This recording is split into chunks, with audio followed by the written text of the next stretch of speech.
Ako nakahanda na ako eh.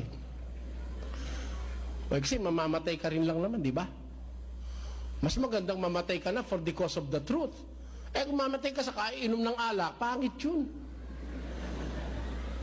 Kainom na, kasi sigarilyo, 5 kahay isang araw, eh talagang sinisigaan mo yung baga mo. Ako yung mga nagsisigarilyo, ang gawin nyo na lang, magpauso kayo ng malaking dapog na gano'n. Saka nyo itapat yung, walang malayang gastos yun. Tubukan nyo, 10 minuto, patay na kayo. Oh. Di ba? Kaysa nagsisigarilyo ka ng 20 taon, 20 taon pinapatay, unti-unti, installment pa. Yun, mas mabilis yun. Total, magpapakamatay ka rin, bilisan mo na. Pareho rin naman ang suman nun eh, di ba? Oh. Ganun yun. Mamamatay ka rin lang, huwag na sa sigarilyo.